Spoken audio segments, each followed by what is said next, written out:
what we hear from young people is I wish adults would understand that it's not just as simple as not having social media or turning off my phone, that might be part of it, but it's actually quite complicated. Like Yeah. how to be a good friend is tricky.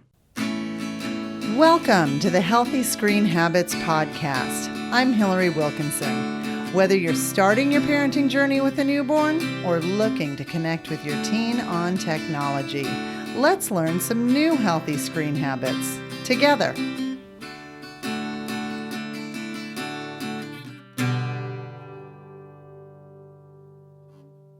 My guest today is a parent, speaker, and author who helps families and educators navigate the complexities of adolescence, parenting, and technology. As co founder of Spark and Stitch Institute, she translates research into practical strategies. She is also the author of It's Their World: Teens, Screens, and the Science of Adolescence, a great new book that is coming out very soon on May 13th, although you can pre-order it now, which is always appreciated. Welcome to Healthy Screen Habits, Erin Walsh. Thank you so much, Hillary. Thank you for having me. I'm thrilled you're here, honestly. And Erin, one of the things that I love about Spark and Stitch is not just that you apply a science-based approach to relating with teens that includes developmentally appropriate practice, because each kind Mhm. of age and stage has their own Sure set of things does. that we dance with, but also that you work with your dad. I love this. How did that happen, and how did screen time become your focus Yeah, for thanks this for I book? love that you brought that up. It is fairly unique and I never would have guessed when I was a teenager that I would spend my life working with my own dad on issues related to media and child and adolescent mental health and well-being.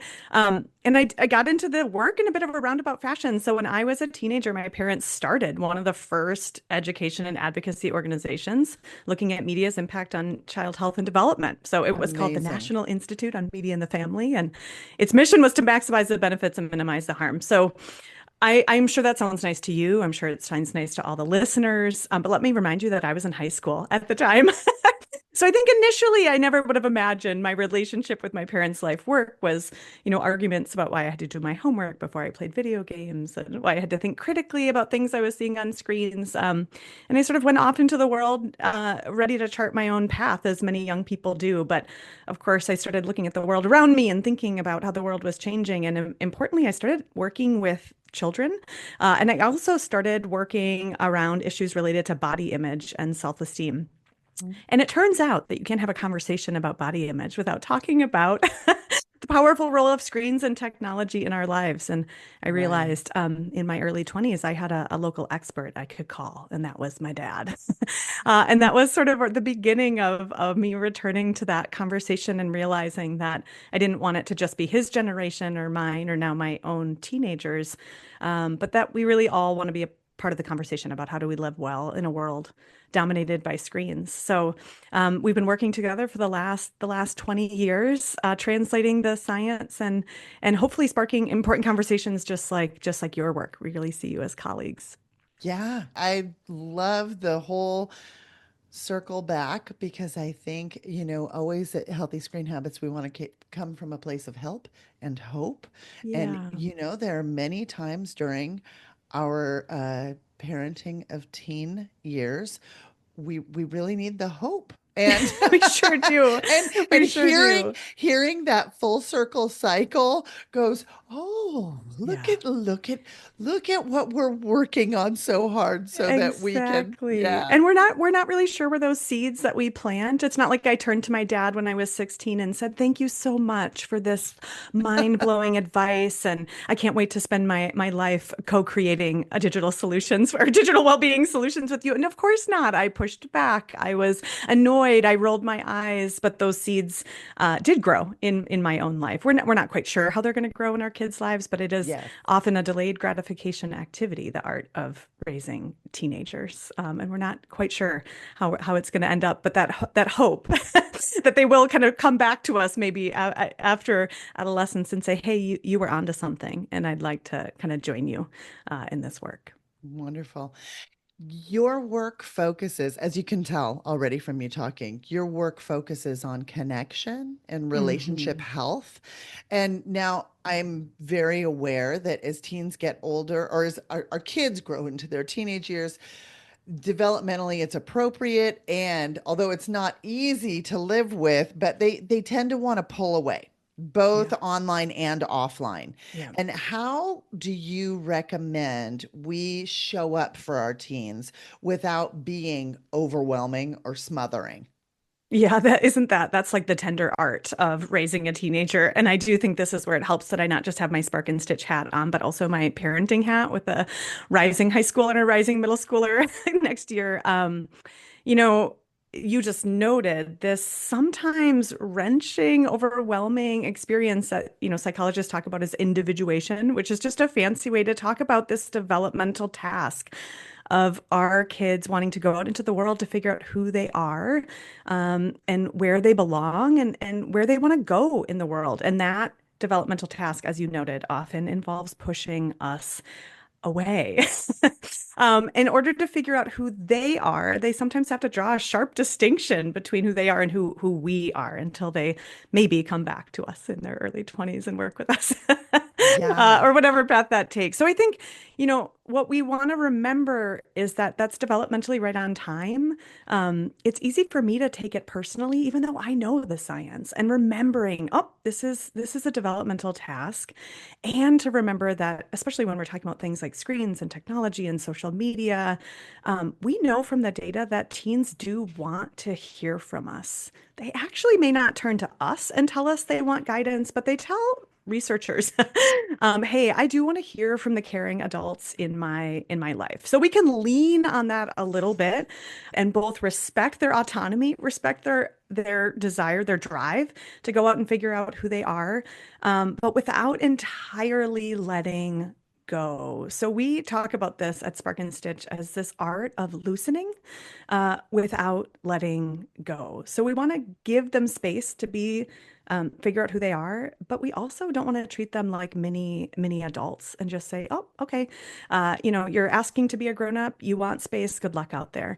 And I think it's easy for us to respond from those two extremes when our kids start pushing us away and saying, I don't want to talk to you about what's happening on Snapchat, or I don't want to talk to you about anything that's happened at school. As one response, one extreme is to sort of over respond, clamp down, try to control, do everything we can to pry them open, bring them back in. But then that other response that I just mentioned, that sort of letting go, just, you know, treating them like mini adults. Neither of those really give teens what they need developmentally, which is practice and coaching. So they need a playing field to get out there and figure out who they are and to practice new skills, but they are still in desperate need of a coach. And Mm-hmm. we can sort of Mm-hmm. play that role. So, what does that look like? What does that sort of loosening without letting go look like in practice? Certainly, it has to do with purposeful boundaries and a safe playing field, safe enough playing field. But it also means that we want to stay connected and get creative with connection, because kids at 15, 16, 13 don't generally turn to us and say, I just want to hang out with you from dawn till dusk. Or the Right. things that we used to do when you were 8, I don't want to do anymore. So how do we hold that sort of, as Dr. Lisa Damore talks about, warm and strict, that we have those purposeful boundaries, but within those boundaries, we're getting really creative. In my case, I'm staying up a lot later than I would like to I relate because to my that. kid is not tired, right? So we're sort of taking their lead. I want to connect in the morning, and that is not when he wants to connect. So we're staying up a little later. When I'm really sleepy is when he's ready to talk, taking their lead, being curious and sort of open to where their interests are and meeting them in those new spaces. So loosening without letting go. Easier said than done, but Yeah. I think a helpful guidance. Yeah. And specific to the digital realm, I have also found that sometimes it helps to kind of put my kids in the place of, now I'm going to use the term subject matter expert. And it's not that they're necessarily, they don't know it all, but just that have them watch maybe say a documentary on digital wellness, or Yeah. like Childhood 2.0, or like the Social Dilemma, Yep. you know, Yep. and ask them, like, what do you think? Like, what is it? Is this, does this hit with you? Or like, what, Hmm. but come from a place of curiosity rather Yeah. than, or did you see this? Did you see that? So Yeah. I feel like in my house, at least, that has worked well to spark those Yeah. conversations. Beautiful. So I hope this passes muster with the spark expert over here, but well, Yeah, I mean, I love that because in many ways our kids are content experts. This is a different world than the one that we grew up in, and we Mhm. can get so overwhelmed and think we have nothing to offer, and we know that that's not true. We know that our kids are Right. relying on us for guidance and coaching and problem solving, but we can also assume that we know everything, and that is also not true. No, I've They never really pretended no, that. yeah, yeah, they have a lot of expertise, and I think asking those kinds of curious questions and remembering that our job is not just to transmit the knowledge. Like, it can be easy for us to feel like, you know what? We know what they should do. We know how they could avoid harm and how they could avoid undue suffering. So we'll just tell them. We'll just tell them all the things to do. We'll give them the roadmap, and then they will have it easier maybe than I did. And unfortunately, the teenage brain is just, it doesn't work that way.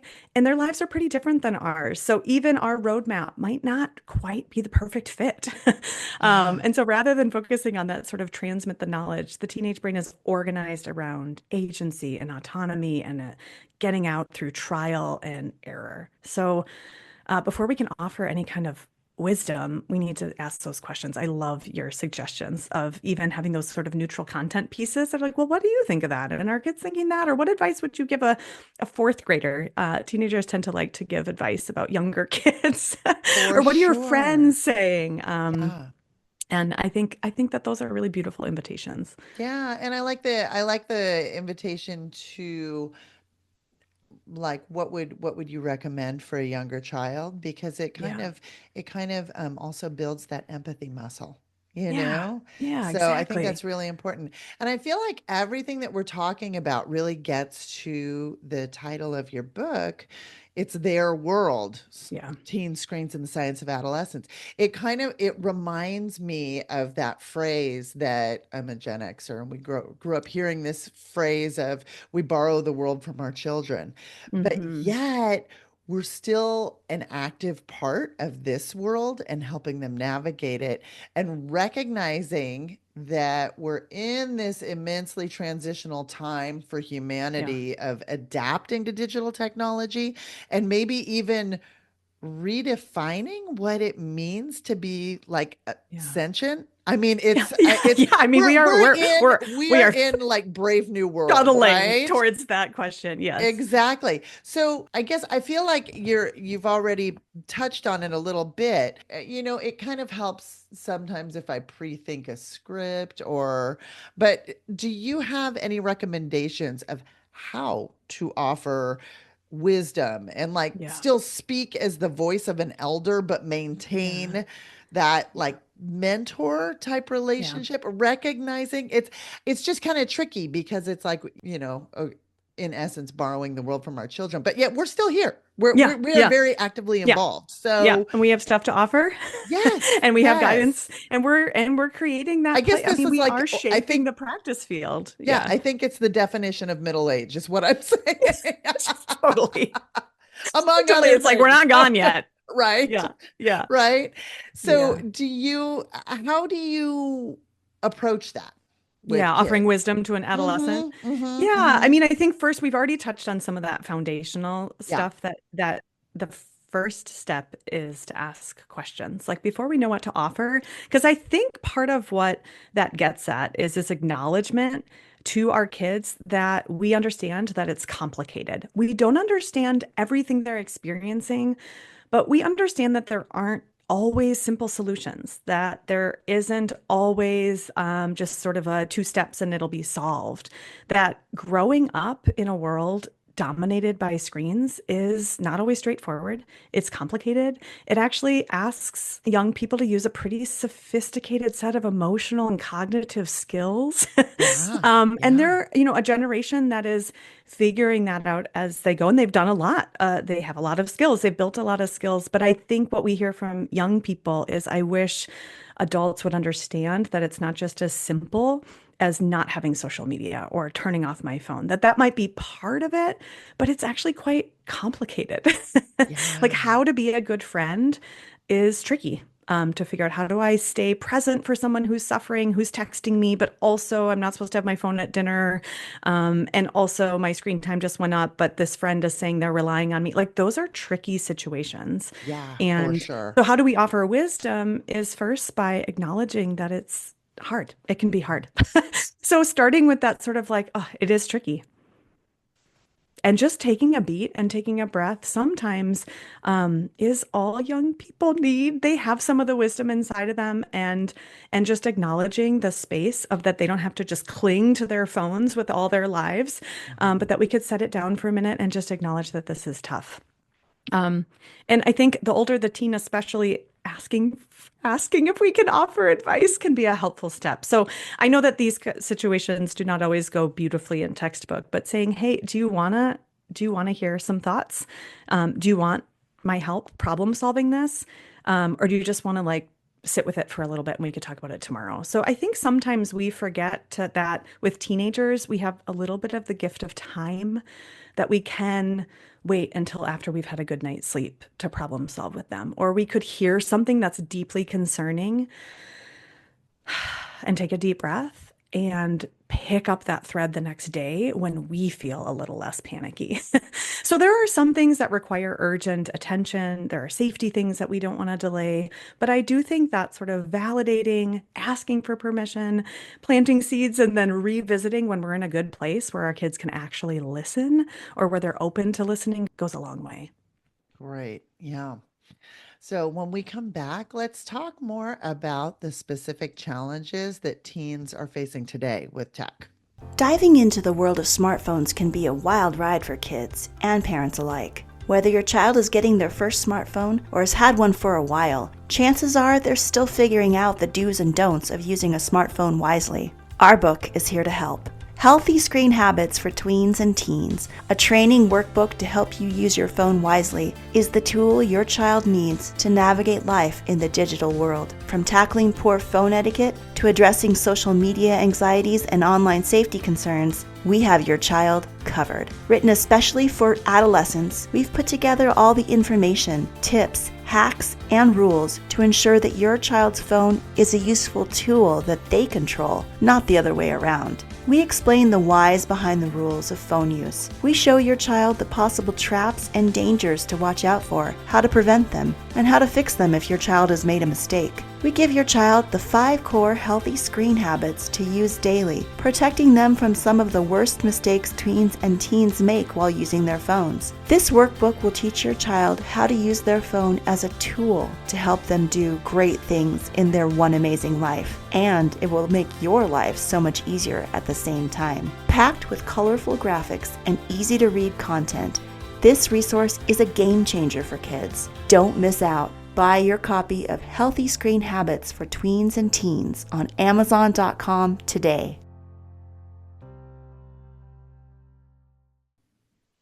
I'm speaking with Erin Walsh from Spark and Stitch Institute, an organization that delivers science and strategies to raise connected and courageous kids in the digital age.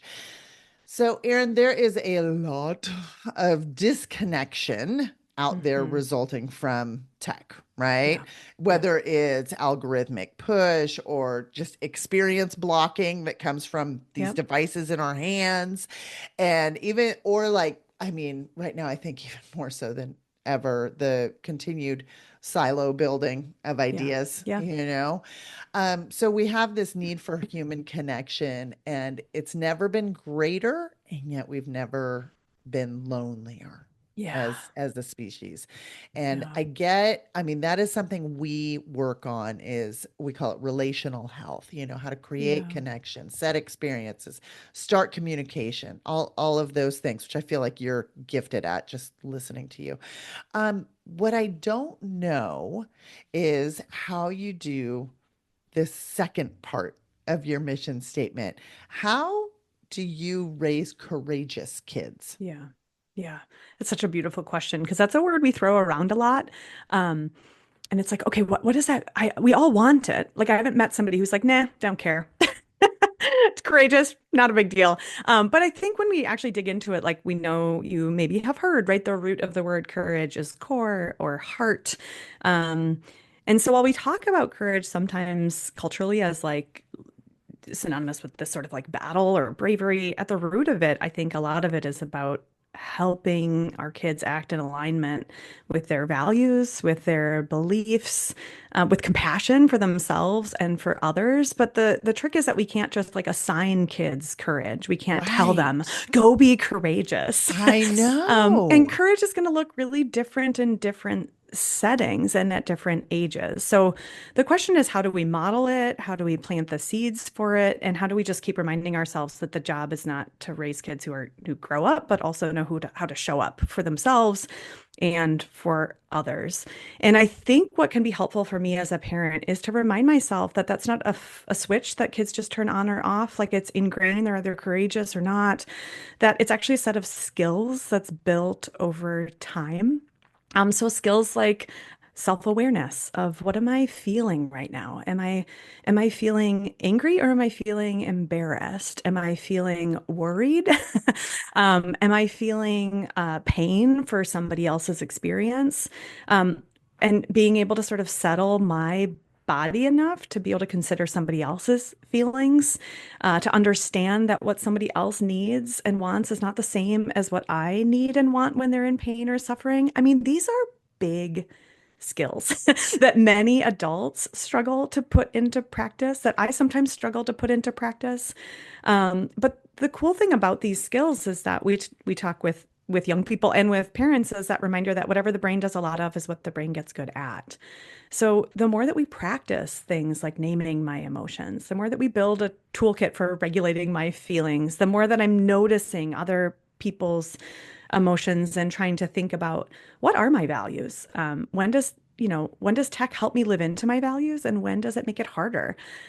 Those are things that we do not in one big conversation. It's not something that we just manifest. It's something that we practice and we mess up and we experience the pain of messing up, and we have an adult around us who's willing to say, that did not go the way that you wanted to. Right? Oh, Like that group text thread went off the rails, people got really hurt, and you didn't say anything. And it's hard. So what so could we hard. do? What are the different things we could do now? What's the next step? What's the next right thing, as they say? So those are the kinds of, I think we certainly model and we talk about our values, but we also are willing to sort of coach our kids consistently through these mini dilemmas that allow Mhm. them to tap into what do I believe in? What am I feeling? What's right? What's wrong? And what do I try next?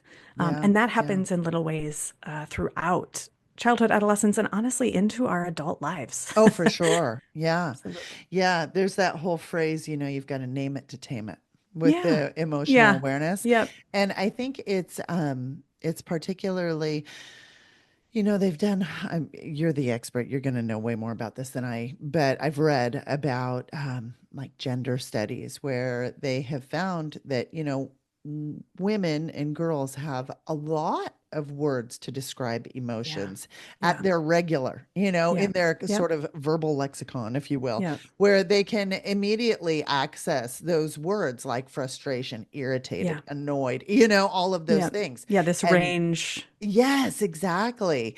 And it's kind of like that whole thing of Yeah. Inuit culture has Yeah. a million words to For describe snow. Yeah. snow. Yeah. Exactly. Whereas, us dopey Southern California folk are it's snow. you Yeah. know. Yeah. But that being said, people identifying as boys or raised as boys tend to only have two main emotions, happy and mad. Yeah. Those are the Yeah. things that they have. Yeah. Those are, maybe you have a boy that will also click Yeah. sad. Yeah. But I think it's so important that we give lots of experiences to Yeah. really grow that emotional vocabulary so that Absolutely. people can, I mean, we are all the same with our human experience Yeah. and emotional life. We don't want to create subtractive language. We want to Yeah. include it all.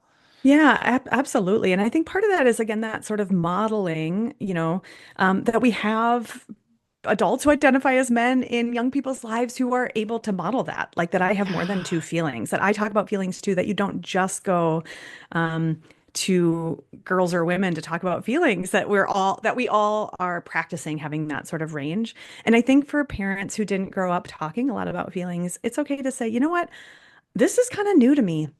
I Yeah. grew up I grew up learning a different lesson about this, and I kind of want something different for you.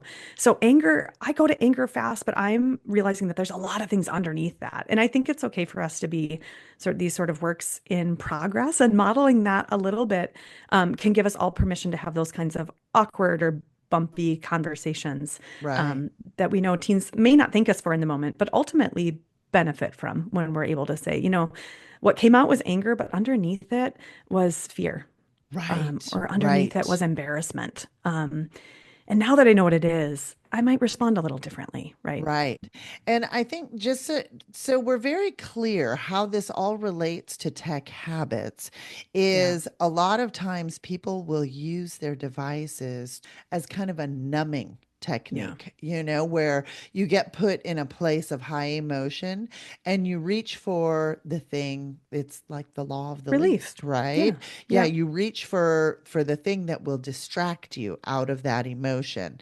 And it doesn't ever quite resolve that. So I think that's how this all relates back to tech yeah. I habits. think that's And that's then that beautiful. right, Yeah, and then that creates this perpetuation of tech overuse, which then puts your child or yourself even in this heightened state of vulnerability yeah. for tech overuse, which can lead to exposure to explicit material and FOMO and all of the things, right? Yeah, yeah. What we really want for teenagers is we want a range of tools.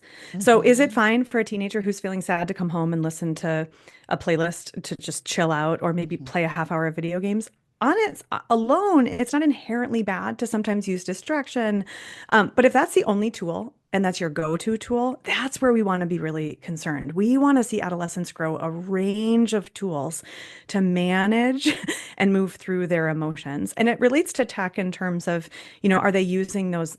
Are they, instead of turning to their phone, are they using a range of tools? And then as they practice that, when they are in unsafe places online or they are in an online conflict, young people who've had practice noticing their feelings, regulating their emotions, are much more likely in the heat of that online conflict, or they see some cyberbullying behavior, or they see something or are asked of something online that does not feel right, right? If I've had practice cueing in to my feelings to say, oh, okay, I'm regulating my emotions enough to be able to access my thinking brain to keep myself safe or to keep my friends safe or to figure out a healthy next step.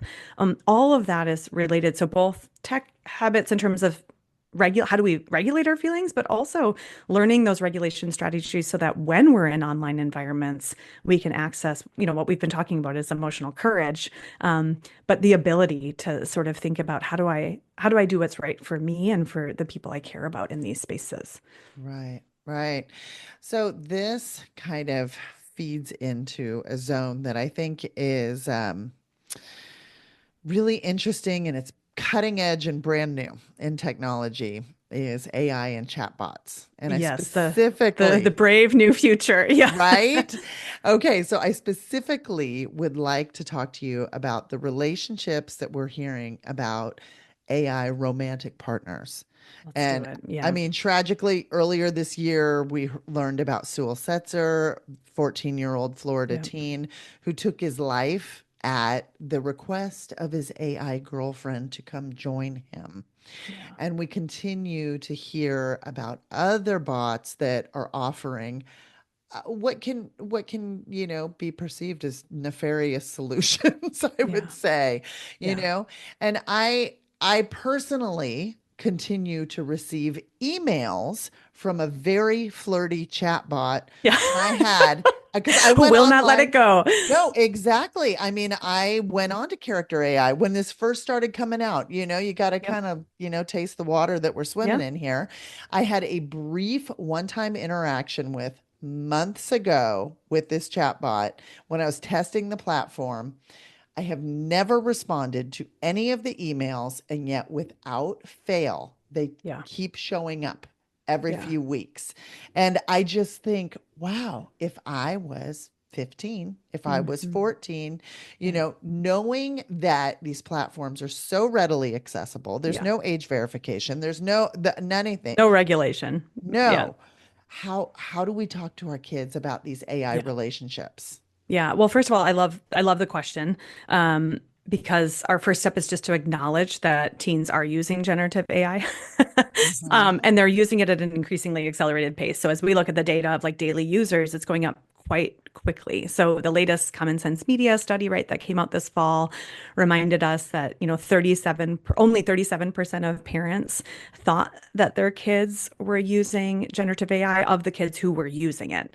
Um, so what we know is that there's this gap between teen use and our understanding of how often kids are using it. Now, most adolescents are using Gen AI for things like homework help, but I think when you're pointing to this sort of companion bots, chat bots, we do know that 18% of adolescents who use Gen AI do use it for what they call personal issues or health issues. 15% have used it to have somebody keep me company, in quotes.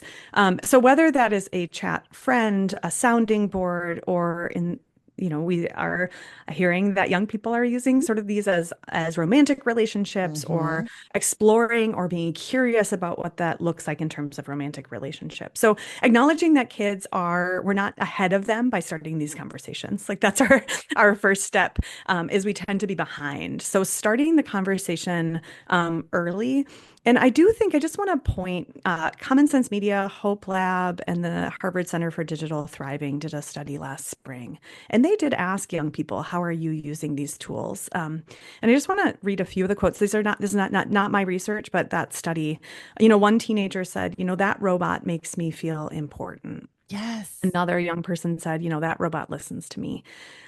So I think we do want to understand like what the purpose is, why our teens are going there, and getting back to those curious questions, which I think at this point it's like we know the curious questions, but this is an important point, because might have some young people who are like, yeah, I kind of like ask this companion for advice on what to do with my friendships at soccer. And then most of the time I'm spending, in these offline relationships. And other teenagers are using companion chatbots to avoid the overwhelming or anxiety Hmm. producing work Hmm. of negotiating social life as an adolescent. And those are two very different uses. Some kids are dabbling in it because they're curious and they think it's hilarious, and others are forming real emotional reliance. Hmm. We want to know the difference, and we want to start asking kids questions like, as Dr. Emily Weinstein encourages us to do at the Center for Digital Thriving, asking our kids questions like, what kinds of questions are easier to ask a robot than a human? Oh, I love Um, that. Uh-huh. so that we're starting to get a sense of what are you going to these robots for? Um, and I think what we know about adolescents in particular is that lectures about longer term harms are important. It's like basic information kids should know, but they don't tend to be nearly as influential as having sort of a critical lens based in teens' sort of near term rewards and goals. So as Okay. opposed to being like, those chatbots are inherently bad and they're going to ruin your life and you'll never have a friendship. That's probably not the language we would use, but where we come really Right. That's kind of our down with, gut yeah, feeling, it's like right? humanity's on its Us way against the to robots. yeah, yeah, exactly. And this is just a vacuum of soul. But asking those kinds of curious questions and then activating a little bit of that critical lens, like, do you know who makes these chatbots? Like, do you know how they generate responses? You know, what are some of the ethics around like, And I think back to your beautiful invitation earlier in the podcast of like maybe there's a film or a short piece or a podcast that kids can listen to where we can say, "Hey, have you heard this? Like, what are your friends saying about this? What questions are easier to ask a robot? But who's designing the robots? And Yeah. why do they say what they say?" So activating a little bit of that kind of critical lens of what do you want? What do you actually want right now? I want to be seen. I want to be heard. I want I want some sort of advice that doesn't feel judgy or shameful because I think a lot of kids go on the internet to ask questions that they're too embarrassed to ask. In real life, we've been doing that forever. The stakes are just much higher now. Um, and so, knowing the purpose is really helpful so we can activate that critical awareness.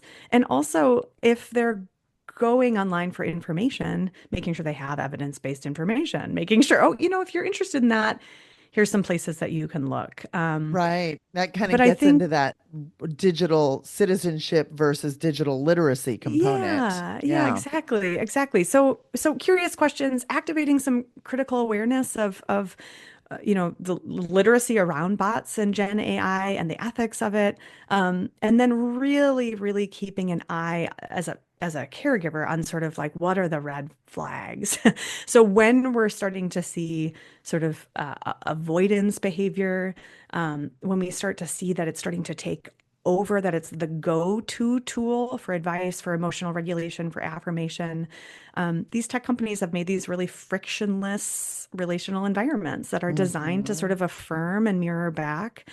Hmm. There's no guardrails. And while there may be some positive uses of getting some ideas, unfortunately, we don't know that that's going to be the outcome because we just don't have The data. regulation or yeah, and we honestly don't have good data on this yet because it's so new. But what we do know is that just sending adolescents into a world of AI companions and hoping that it works out okay is not the best move. The window of opportunity for social skill development and for identity development is wide open. They're going to be accessing these tools. And so starting those conversations early really, really matters as they start thinking about, what kind of friendships do I want? And acknowledging that offline friendships are hard. But also what are some of the gifts that come from it? And how does that compare to a robot? And what is the robot good at? And what is the robot really not good at in terms of the things that I want? Yeah. We have to take a short break, but when we come back, I'm going to ask Erin for her healthy screen habit. Do you know what's happening during your child's online exchanges? As well intentioned as we are, often reading every text message, post, and email is just not realistic. This is where Bark comes in to help.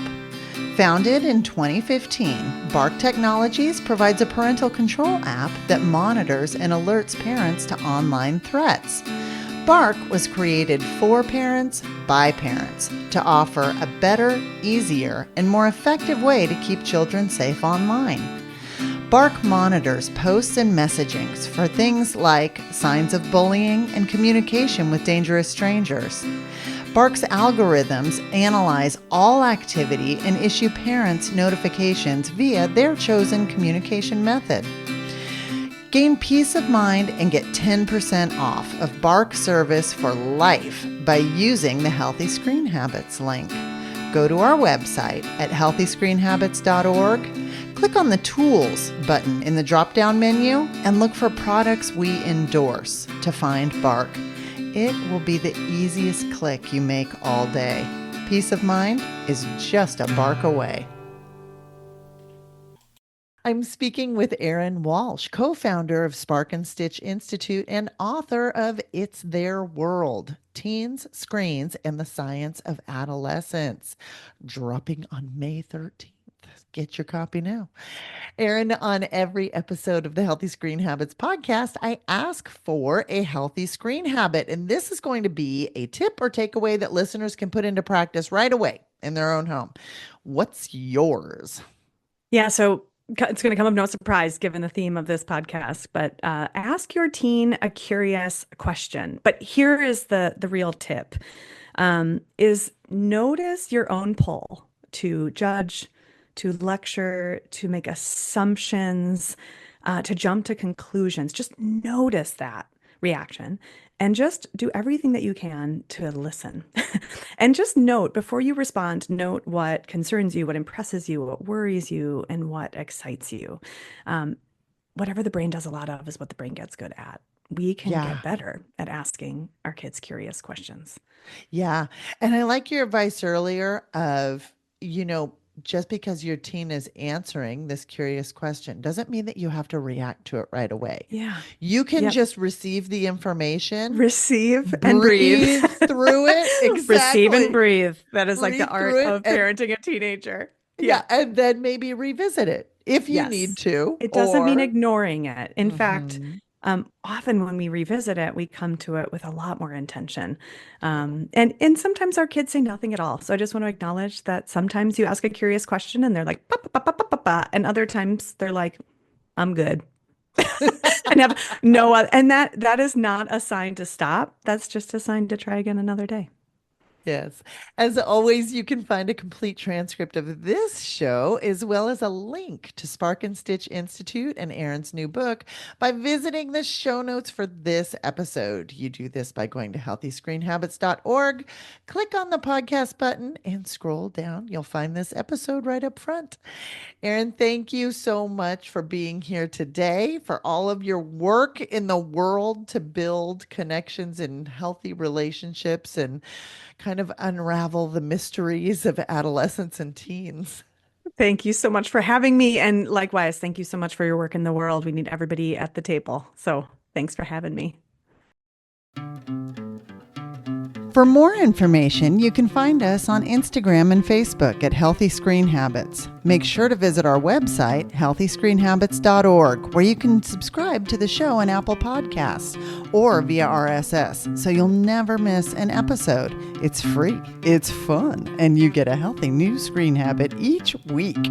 While you're at it, if you found value in this show, we'd appreciate you giving us a quick rating. It really does help other people find us and spread the word of healthy screen habits. Or if you'd simply like to tell a friend, we'd love that too. I so appreciate you spending your time with me this week, and I look forward to learning more healthy habits together.